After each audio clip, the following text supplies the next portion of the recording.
시청자 여러분 안녕하십니까? VOA 뉴스투데이 시작합니다. 북한과 러시아의 군사협력에 대한 국제사회의 규탄의 목소리가 계속 커지고 있습니다. 미국은 북한군의 우크라이나 전쟁 참전이 유럽은 물론 인도태평양 안보에도 위협이 된다고 지적하고 동맹 파트너 등과의 협력 방침을 거듭 밝혔습니다. 함지하 기자가 보도합니다. 미국 국무부의 베단트 파텔 수석 부대변인은 14일 브리핑에서 북한의 러시아 파병에 대한 토니 블링컨 국무장관의 최근 단호한 대응 의지와 관련한 질문을 받았습니다. 파텔 수석 부대변인은 구체적인 내용이 무엇이 될지에 대한 질문에 동맹 파트너와의 긴밀한 협력을 다시 강조했습니다. In terms of what our action will be, at the center of this will be dealing with it in close coordination with our allies and partners. Secretary Blinken's comments, you have to remember, we're at NATO, so of course we're going to be talking about this with our partners at NATO, but also the DPRK's involvement in such a thing no doubt causes great concern and consternation for the Indo-Pacific region. 파텔 부대변인은 그러면서 파트너인 일본, 한국과도 이 문제를 놓고 협력하고 있다고 강조했습니다. 러시아로 파병된 북한 병사들에 대한 임금이 김정은 정권의 무기 개발에 쓰이지 않겠느냐는 질문에는 할 말이 없다며 당연한 것임을 시사하면서 우리가 우려하는 것은 북한과 러시아의 관계 밀착이며 우리는 이런 행동을 계속 보고 있고 이는 매우 우려스러운 일이라고 강조했습니다. 앞서 토니 블링컨 국무장관은 지난 13일 벨기에 브뤼셀 나토 본부에서 마르크 리터 나토 사무총장과 회담 뒤 기자회견을 가졌습니다. 블링컨 장관은 이 자리에서 북한군이 전장에 투입돼 이제는 말 그대로 전투를 벌이고 있다면서 이에 대한 단호한 대응이 요구되며 그렇게 될 것이라고 밝혔습니다. We had a very productive discussion today about our ongoing support for Ukraine in the face of an ongoing Russian aggression.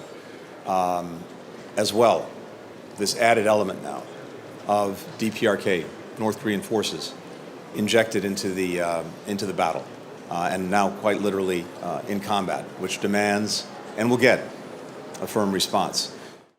이런 가운데 나토군의 연합훈련 레졸루트 워리어 참관차 라트비아를 방문한 마르크 리터 북대서양 조약기구 나토 사무총장은 라트비아의 에드가르스 링케비치 대통령과 회담을 했습니다. 리터 사무총장은 이어진 공동 기자회견에서 북러 군사협력 문제를 언급하면서 이에 따른 러시아의 탄도미사일 기술 이전 등 북한의 군사력 강화 문제를 지적했습니다. North Korean soldiers now being active in Russia and helping Russia with the war effort against Ukraine. Russia is paying for this. For example, by missile technology which is now being delivered to North Korea. This is a direct threat not only to Europe but also to Japan, South Korea and the US mainland. 리터 사무총장은 이어 나토는 유럽뿐 아니라 미국을 방어하고 인도태평양과 대서양 국가들이 안전하게 유지되도록 함께 협력하고 있는 것을 미국도 이해하고 있다고 강조했습니다. VOA 뉴스 함지하입니다. 미국 정부가 러시아에 파병된 북한군의 전투 개시를 공식 확인한 가운데 미국 의회의 규탄 반응은 강해졌습니다. 마이클 맥콜 하원 외교위원장은 북한과 러시아가 미국의 이익을 훼손하기 위해 협력하고 있다고 비판하면서 미국과 동맹국들이 강력한 힘을 보여줘야 한다고 강조했습니다. 이조은 기자가 보도합니다. 마이클 맥콜 하원 외교위원장은 심화하는 북한과 러시아 간 군사 협력을 강력히 비판했습니다. 맥콜 위원장은 14일 러시아에 파병된 북한 병사들의 전장 투입이 공식 확인된 데 대한 VOA의 논평 요청에 북한이 러시아에 파병한 건 부정한 동맹이 미국의 이익을 훼손하기 위해 협력하고 있음을 더욱 분명히 보여준다고 지적했습니다. 그러면서 미국과 동맹국들이 강력한 대응을 통해 북한과 러시아의 공세를 억제할 것을 촉구했습니다. 공화당 소속의 맥콜 위원장은요, 바이든 해리스 행정부의 나약함은 이들 정권을 대담하게 만들어 자유세계에 대한 공격을 확대시키고 있다고 주장하면서 이런 종류의 공세는 미국과 동맹국이 힘을 보여줄 때만 억제될 것이라고 강조했습니다. 유럽에서도 북러 군사협력에 대한 규탄의 목소리가 연일 이어지고 있습니다. 늘 홀란드 유럽안보협력기구 OSCE 주재 영국 대사는 14일 러시아의 잔악행위 천일과 우크라이나의 회복력을 주제로 한 발표에서 북한이 수천 명의 병력을 러시아에 파병한 건 유럽 안보를 더욱 불안정하게 하고 인도태평양 지역의 긴장을 고조시키는 위험하고 무모한 행동이라고 비판했습니다. 이어 러시아는 제3국에 의존해 전쟁 기계에 연료를 공급하고 우크라이나 국민의 고통을 연장하고 있다고 지적했습니다. 그러면서 우리는 파트너 국가들과 함께 계속 책임이 있는 자들에게 러시아의 불법적인 전쟁 지원을 중단할 것을 촉구할 것이라고 강조했습니다. 또 전날인 13일 유럽연합 EU 대표는 북한과 러시아의 불안정하고 불법적인 행동은 영내와 국제평화, 안보를 위협하며 우리는 불법적인 군사협력을 즉각 중단하고 러시아에서 북한 군대를 철수할 것을 촉구한다고 밝혔습니다. 또 북한군의 러시아 파병으로 인한 위험한 긴장고조 상황을 맞아 우리는 국제 파트너들과 대응 방안을 포함해 이 문제를 조율하고 있다고 강조했습니다. VOA 뉴스 이조은입니다. 도널드 트럼프 미국 대통령 당선인은 13일 성명을 내고 2기 행정부 첫 국방장관에 언론인 피트 헤그세스를 지명했다고 밝혔습니다.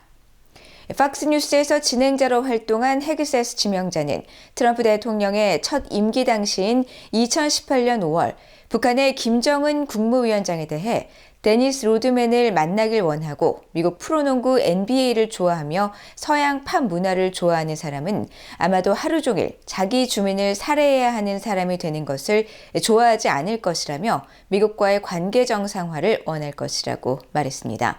트럼프 당선인은 또 중앙정보국 CIA 국장으로 자신의 첫 임기에 DNI 국가정보국장을 지낸 존 래클리프를 지명했습니다. 래클리프 지명자는 2020년 국가정보국장 인준청문회에서 북한 정권의 비핵화 의지에 회의적인 입장을 밝히면서도 제재 완화와 기타 정치적, 안보상 혜택을 대가로 일부 핵과 미사일 양보를 거래할 가능성이 있다고 평가했습니다. 미한일 3국 정상들이 페루에서 열리는 아시아태평양 경제협력체 APEC 정상회의 참석을 계기로 회담을 갖습니다. 북한의 러시아 크루스크 전투 참전에 대한 규탄 메시지가 나올 것으로 예상됩니다. 김영교 기자가 보도합니다. 한국의 윤석열 대통령이 14일 아시아태평양 경제협력체 APEC 정상회의가 열리는 페루 수도 리마로 출국했습니다. 이번 페루 APEC 정상회의에선 조 바이든 미국 대통령과 윤석열 한국 대통령, 이시바 시게루 일본 총리가 3국 정상회의를 할 예정입니다. 15일 개최될 이번 3국 정상회의는 윤 대통령과 내년 2월 퇴임을 앞둔 바이든 대통령 또 최근 취임한 이시바 총리가 처음으로 만나는 정상회의로 3국 협력의 중요성을 거듭 확인하는 자리가 될 것으로 보입니다.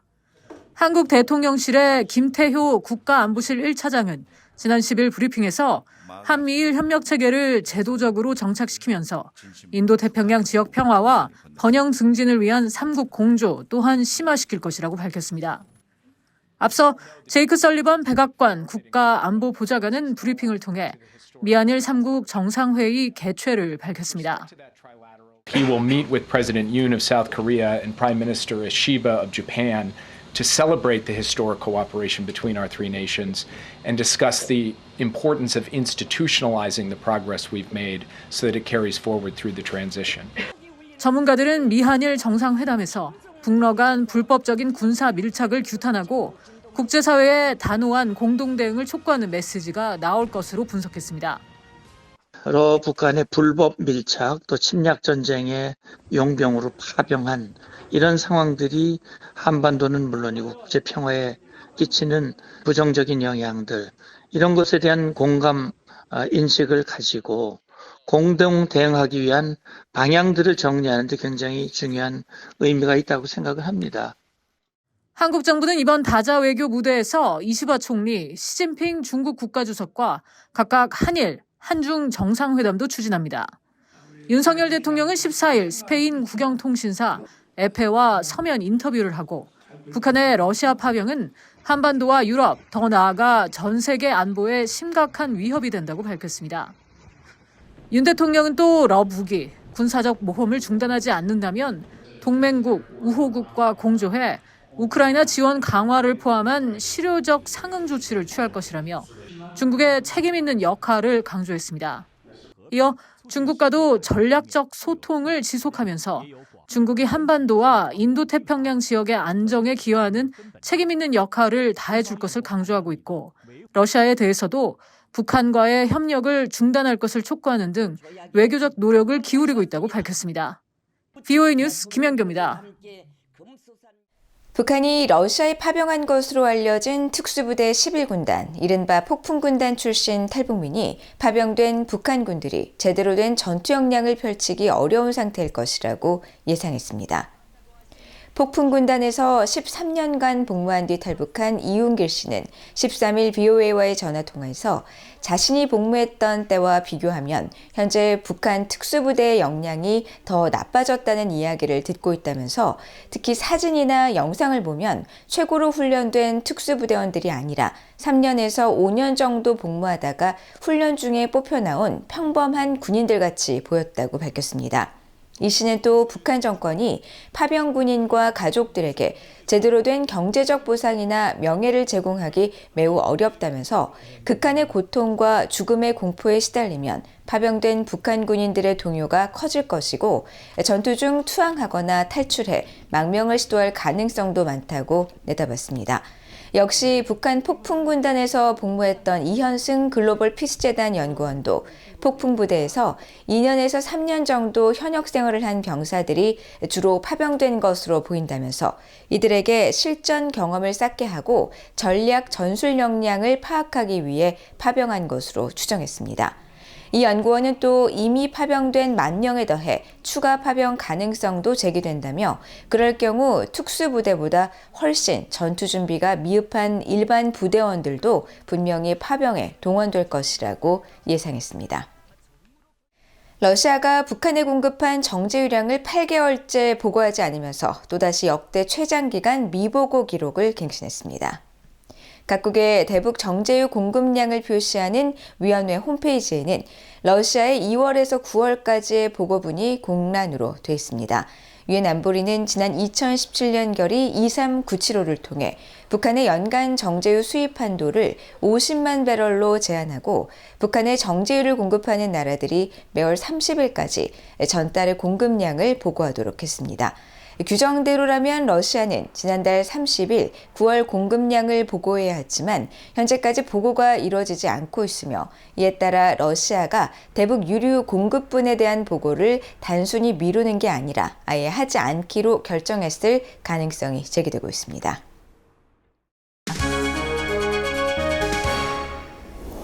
국제뉴스입니다. 조 바이든 미국 대통령이 오는 16일 시진핑 중국 국가주석과 만나 북한의 러시아 파병 등 최근 강화되고 있는 러북 군사 협력에 대한 우려를 표명할 예정입니다. 미국 정부 고위 관계자는 13일 언론 브리핑을 통해 바이든 대통령은 오는 16일 페루 리마에서 열리는 2024 아시아 태평양 경제협력체 APEC 정상회의를 계기로 시 주석과 회담할 것이라고 밝혔습니다. 그러면서 바이든 대통령은 시 주석에게 러시아군과 함께 전투 작전 참여를 시작한 만여 명의 파병 북한군의 전선 배치뿐 아니라 러시아의 우크라이나 전쟁에 대한 중국 지원에 대해 깊은 우려를 표할 예정이라고 말했습니다.